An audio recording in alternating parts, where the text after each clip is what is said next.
पंडित और जाट की कहानी। एक पंडित जी को बहुत दिनों तक काम नहीं मिला तो वे एक जाट से बोले, जाट देवता, आज तुम्हारे पिता मुझे सपने में दिखाई दिए। उत्सुक हो जाट ने पूछा, क्या कह रहे थे? पंडित जी बोले, कहते क्या, तुम्हारा हाल चाल पूछ रहे थे। कह रहे थे कि बच्चों ने मुझे भुला दिया है, जिसके कारण मैं बहुत दुखी हूँ। जाट को याद आया, बोला, पंडित जी ठीक कह रहे हो। मरने के बाद मैंने पिता का श्राद्ध भी नहीं किया, शायद इसलिए दुखी हैं। तो कर डालो पिता का श्राद्ध, इसमें विलंब की क्या बात है। पंडित जी ने अपना दांव लगाया। अगले ही दिन जाट ने पंडित जी को घर बुला लिया। पंडित जी ने श्राद्ध की सामग्री में ढेर सारा माल रखवा लिया। सोना चांदी, भांडे बर्तन से लेकर खाने पीने का सारा सामान। इनके अलावा पिता को जो चीजें पसंद थीं वह सभी कुछ लाकर जाट ने सामने रख दी।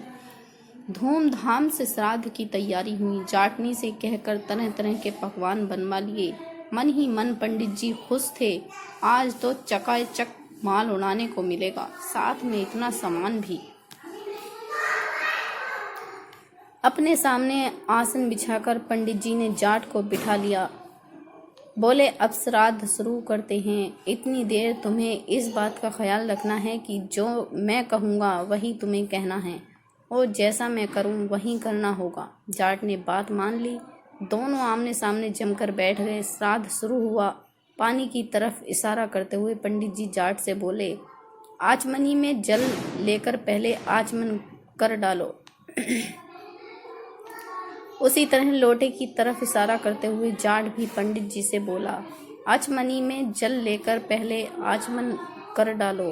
पंडित जी बोले, भाई मैं तुम्हारे लिए कह रहा हूँ, आचमन तुम्हें करना है, मुझे नहीं। जाट ने भी वही दोहराया। पंडित जी परेशान हो गए, कड़क कर बोले, अरे मूर्ख, मैं तेरे लिए कह रहा हूँ, श्राद्ध तेरे बाप का हो रहा है, मेरे बाप का नहीं। अपनी कड़क आवाज के साथ जाट ने भी पंडित जी को डपट दिया। अब तो पंडित जी से न रहा गया। घूंसा दिखाते बोले, तू नहीं मानेगा। जाट ने भी अपना घूंसा तान दिया और पंडित जी को दिखाते हुए बोला, तू नहीं मानेगा। पंडित जी ने आओ देखा न ताओ, एक तगड़ा हाथ जाट के कनपटी पर जड़ दिया। बोले, पहले तेरी खोपड़ी दुरुस्त कर दूं, बाद में श्राद्ध होता रहेगा। झापड़ इतनी जोर से पड़ी कि 1 मिनट के बाद ही जाट को होश आया। होश आने के बाद उसने भी अपनी बाहें चढ़ा ली और बदले में पूरी ताकत के साथ पंडित जी के गाल पर तगड़ा हाथ दिया। पंडित जी को तारे नजर आने लगे। उन्हें 2 मिनट के बाद होश आया। अब क्या था? पंडित जी और जाट दोनों पूरे क्रोध में भर आए। लात घूंसों से श्राद्ध होने लगा। पंडित जी जितनी लात लगाते उतनी लातें जाट की भी खा जाते। जाट के शरीर पर जिस जगह पंडित जी का घूंसा पड़ता उसी जगह पलटकर जाट भी उनके घूंसे धर देता। मन ही मन पंडित जी सोचने लगे, मूर्ख से पाला पड़ गया है। उन्होंने कई बार जाट को समझाया, लेकिन जाट की समझ में कुछ न आया। नतीजा यह है कि फिर बात बढ़ी और दोनों फिर से गुत्थम गुत्था होकर लड़ने लगे। कभी पंडित जी नीचे होते तो कभी जाट के नीचे होने की बारी आ जाती। आपस में देर तक लात घूंसे और उठा पटक का दौर चलता रहा। आखिर मैदान छोड़कर पंडित जी को भागना ही पड़ा। प्रसन्न हो जाट भी अपनी जाटनी के पास लौटा। जगह जगह से कपड़े फट जाने के कारण जाटनी ने जानना चाहा तो जाट ने बताया कि पंडित जी के साथ श्राद्ध कर्म करते हुए ये सब हुआ है। जाटनी ने पूछा, श्राद्ध तो अच्छी तरह से हो गया ना? जाट ने उत्तर दिया, बहुत अच्छा हुआ है। अच्छा ना होता तो मेरी ये हालत होती। पंडित जी ने कोई कसर न रखी और मैंने भी पूरे जोर शोर से काम लिया है। चलो अच्छा है, लेकिन पंडित जी को कुछ दक्षिण वगैरह दी या नहीं? जाटनी ने पूछा। दक्षिणा तो कुछ नहीं दिया। हम लोग श्राद्ध में ही इतने मस्त हो गए कि पंडित जी की दक्षिणा और भोजन का ख्याल ही न रहा। बेचारे पंडित जी बिना दक्षिणा के लौट गए। अब तुम ही थोड़ा कष्ट करो, एक बड़े थाल में भोजन और साथ में दक्षिणा पंडित जी के घर पहुंचा आओ, वरना श्राद्ध का कोई फल नहीं मिलेगा। सुनकर जाटनी खुश हुई। नहा धोकर उसने धुले कपड़े पहन लिए, एक बड़े थाल में भोजन रखा और पंडित जी के घर की ओर चल पड़ी। उधर पंडित पंडिताइन प्रतीक्षा में बैठी थीं कि पंडित जी श्राद्ध करने गए हैं, लौटते हुए अपने साथ कई चीज़ें और बढ़िया पकवान भी लाएंगे।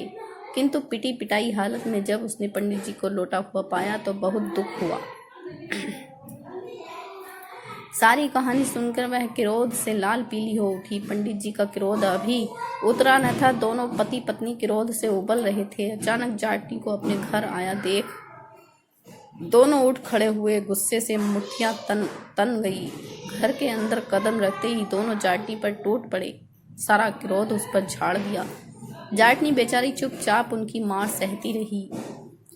वह सोच रही थी कि शायद इसी तरह दक्षिणा ली जाती है। काफी पिट जाने के बाद वह पंडित जी के घर से निकलकर भाग खड़ी हुई। घर पहुंचने पर जब जाट ने पूछा तो बोली, श्राद्ध करना आसान है किंतु दक्षिणा देने का काम बहुत मुश्किल है। तुम अगर दक्षिणा देने जाते तो मालूम होता कि कैसे दक्षिणा दी जाती। दोस्तों, पंडित और जाट की कहानी हिंदी कहानी को पढ़ने के लिए धन्यवाद।